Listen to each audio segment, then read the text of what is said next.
सुमित, एक बात आई यहाँ पर अभी फखर यूसुफजई कह रहे थे कि दुनिया का कौन सा मुल्क है जिसका अपना इंटरेस्ट नहीं होता। बिल्कुल सही बात है, लेकिन दुनिया का ऐसा कौन सा मुल्क है सुमित जिसके चीन की तरह अपने पड़ोसियों से, लगभग सारे पड़ोसियों से इस तरह के विवाद हैं? या तो अगर कोई है तो उस पर कब्जा करना चाहता है और कोई नहीं है तो वहाँ पर मिसाइल्स और इंट्रूजन कर रहा है, मिसाइल्स दाग रहा है चाइना।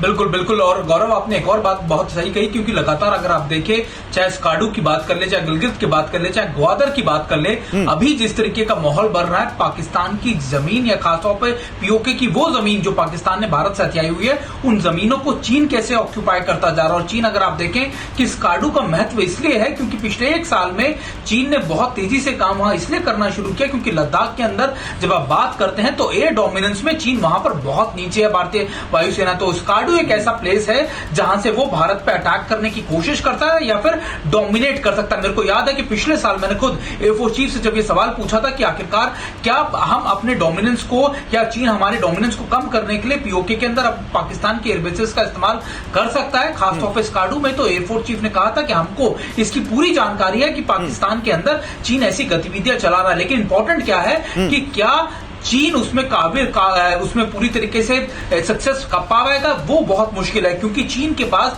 जितना भी अमला है या फिर जितनी सामान है, उसके लिए सबसे बड़ा इशू है वहां पर अपने आप को बनाए रखना। यही वजह है कि चाहे स्कार्डू हो, अच्छा, मैं आपकी बात समझ गया। मतलब चीन की मंशा साफ है, अब वो दिख रही है, चाहे वो एलएसी पर हो चाहे स्कार्डू पर हो, सब दिख रहा है। अखिल, मैं आपको लाना चाहूंगा इस डिबेट में। आप तो चाइनीज मीडिया में काम करते हैं, डेमोक्रेसी है नहीं वहां पर, ज्यादा खबरें आ नहीं पाती हैं, कई सारे इंटरनेशनल मीडिया की रिपोर्ट्स ये कह रही हैं। अच्छा, अखिल नहीं है हमारे साथ, ठीक है, मैं फखर यूसुफजई को लाना चाहूंगा। फखर यूसुफजई, जिस देश में डेमोक्रेसी नहीं है, जिस देश में सरकारें चुनी ही नहीं जाती, जिस देश में लोगों को अपना नेता चुनने का हक ही नहीं है, और जिस देश से खबरें ही सामने नहीं आती, उस देश पर इतना भरोसा किस लिए? आप बात करें डेमोक्रेसी की, बिल्कुल मैं आपसे इस पे एग्री करता हूं कि चाइना में डेमोक्रेसी नहीं है, मीडिया उस तरह का आजाद मीडिया नहीं है, बल्कि उनका अपना एक सेलेक्टेड मीडिया है जिसके थ्रू आपको और मुझे खबरें मिलती है। जिस तरह आकिल हमारे साथ थे, इस तरह के जर्नलिस्ट हमें कोई शायद खबर देते हैं, या अपने जो दोस्त वगैरह होते हैं वो हमें खबर देते हैं, ये बिल्कुल सही है। उनका अपना एक सिस्टम है। दुनिया में बहुत सारे ममालिक ऐसे, सिर्फ चाइना तो नहीं है। इजराइल में किस किस्म की डेमोक्रेसी है लेकिन उसके साथ आपके बहुत अच्छे ताल्लुकात हैं। इस तरह के रशिया में किस किस्म की डेमोक्रेसी है, उसके आपके साथ और पाकिस्तान के साथ भी बहुत अच्छे ताल्लुकात हैं। हो सकता है कि मतलब अमेरिका या यूरोप में हो सकते हैं बहुत अच्छी किस्म की डेमोक्रेसी हो। मैं इसलिए पूछा, देखिए इजराइल में डेमोक्रेसी किस तरह की है वो सामने है कि जो नेतन्याहू है उनकी सरकार गिर रही है, उनकी सरकार खतरे में है। अगर डेमोक्रेसी नहीं होती तो वहां प्रधानमंत्री कैसे चुना जाता? देखिए, मैं आपसे एक सवाल पूछ रहा हूं, मैं डेमोक्रेसी का जिक्र इसलिए कर रहा हूं कि जहां पर जनता के पास अपना नेता चुनने का अधिकार नहीं होता है, वहां तानाशाही आ जाती है, मनमाने फैसले होते हैं, जैसे नॉर्थ कोरिया में होता है। मैं ये सवाल इसलिए पूछ रहा हूं क्योंकि पाकिस्तान को फिलिस्तीन में तो दिखता है कि वहां पर मुस्लिमों पर अत्याचार हो रहा है, लेकिन पाकिस्तान को चाइना में उइगर मुस्लिम नहीं दिखाई देते। पाकिस्तान के नेता उस पर एक शब्द नहीं बोलते कि भाई लाखों उइगर मुस्लिमों को डिटेंशन कैंप्स में डाल दिया चाइना ने, उस पर एक शब्द नहीं बोला जाता। इसलिए मैं इसकी बात कर रहा हूं। मैं पर्सनली उइगर मुस्लिम्स के हवाले से अपने टीवी चैनल पे जब मैं शो करता हूं, मैंने वहां पे उसकी बात की है। हमारी गवर्नमेंट बात नहीं कर रही होगी, मैं बिल्कुल इस बात को एक्सेप्ट करता हूं, गवर्नमेंट हमारी बात नहीं कर रही होगी, उनकी अपनी मजबूरियां होंगी। लेकिन as a journalist this is my core responsibility कि मैं ये खबर दूं। ह्यूमन राइट्स के हवाले से अगर मेरे मुल्क के अंदर कोई चीज हो रही है, हिंदुस्तान के अंदर, तो आप ये मानते हैं ना फखर यूसुफजई, आप ये मानते हैं कि चाइना का डुअल फेस है और पाकिस्तान चाह कर भी, मैं आपकी पर्सनल कैपेबिलिटी की बात नहीं कर रहा हूं, पर्सनल कैपेबिलिटी से आप बहुत अच्छे जर्नलिस्ट हैं, बहुत अच्छी बात कर रहे हैं, लेकिन एज अ नेशन पाकिस्तान इतना मजबूर है कि चाह कर भी मुस्लिमों पर जो अत्याचार हो रहा है चाइना में, उसके खिलाफ आवाज नहीं उठा पाता। मैं आपको एग्जैक्ट यही बात कर रहा हूं कि दुनिया में हर मुल्क की अपनी अपनी मजबूरियां होती है, उस हिसाब से वो खामोशी इख्तियार करता है। बहुत जगहों पे क्या मजबूरी है पाकिस्तान की? क्या मजबूरी है पाकिस्तान की? बताइए हमारे देश को क्या मजबूरी है।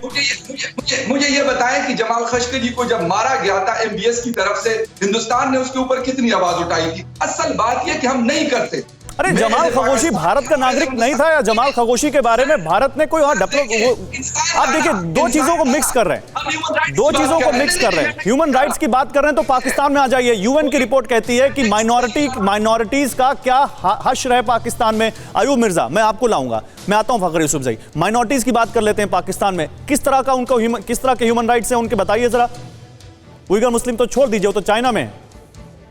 देखिए हमारे ये जो 7 पैनलिस्ट हैं पाकिस्तान से, ये कह रहे हैं कि चाइना में डेमोक्रेसी नहीं है। ये ऐसे कह रहे हैं जैसे पाकिस्तान में बड़ी डेमोक्रेसी हो। सकता है कि पाकिस्तान के जो इलाके हैं वहां पे डेमोक्रेसी हो, लेकिन गिलगित बल्तिस्तान में कोई डेमोक्रेसी नहीं है। वहां डिक्टेटरशिप है पाकिस्तानी प्राइम मिनिस्टर की और पाकिस्तानी आर्मी की। हुसनैन रमल एक रहनुमा है कौम परस्त यंग, उसको एक हफ्ता पहले गिरफ्तार किया गया क्योंकि उसने एतराज उठाए चाइना की जो एक्सपेंशनिज्म हो रही है गिलगित बल्तिस्तान में उस पे। 3 साल में चौथी दफा उसको गिरफ्तार किया है। कोई ह्यूमन राइट्स वहां पे नहीं है, कोई डेमोक्रेसी नहीं है। हर 10 गिलगित बल्तिस्तान के लोगों के ऊपर एक पाकिस्तानी फौजी तैनात है। इतनी ज्यादा फौज वहां पे मौजूद है। तो आप कैसे ये कह सकते हैं कि ये जो गिलगित एयरपोर्ट को बना रहे हैं ये टूरिज्म के लिए बना रहे हैं। फिक्र आपकी, सोमवार से शुक्रवार रात 9 बजे सिर्फ TV9 भारतवर्ष पर।